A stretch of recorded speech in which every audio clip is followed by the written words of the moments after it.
প্রকৃতির প্রেম কার না টানে। এই পৃথিবীতে ছোট বড় মধ্যবয়সী পৌর সবার কিন্তু এই প্রকৃতির টানে টেনে নিয়ে যায়।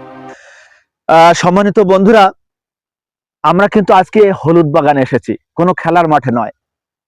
প্রকৃতির এক অপরূপ সৌন্দর্য এই সরিষা ফুল। আর এই সরিষা ফুল হচ্ছে প্রকৃতির এক অপূর্ব নিদর্শন। শীতকাল আসলেই কিন্তু মন ভরে যায়, মন কিন্তু আনচান করে কখন যাব সরিষা খেতে।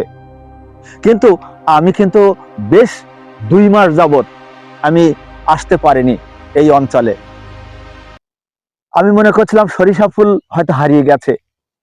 আজকে কিন্তু অনেক ফাঁকা পেয়েছি, রিল্যাক্স পেয়েছি, যার জন্য কিন্তু আজকে একটু মন ছুটে আসলো এই সরিষা বাগানে। যে কথা বলছিলাম, সরিষা ফুলের অপরূপ রূপ সৌন্দর্য নিজের হৃদয়কে বিমোহিত করে তোলে। যেদিকে তাকাচ্ছি দেখেন, আমার ডানে হলুদ, বায়ে হলুদ, দেখেন সামনে হলুদ, পিছনে হলুদ, যেদিকে তাকাচ্ছি শুধু হলুদ আর হলুদ। হলুদের কিন্তু সমারোহ চলছে, হৃদয় জোড়ানো। সত্যি প্রকৃতির প্রেম কার না টানে।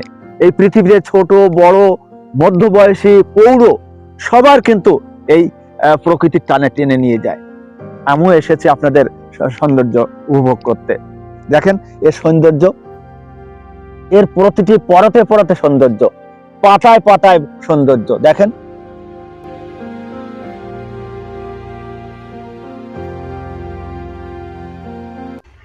দেখেন বন্ধুরা, সন্ধ্যা হয়ে গেছে, তারপরেও কিন্তু যেতে ইচ্ছে হচ্ছে না।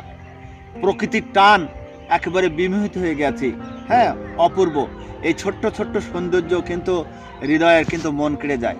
হ্যাঁ, আমাদের সঙ্গে থাকুন।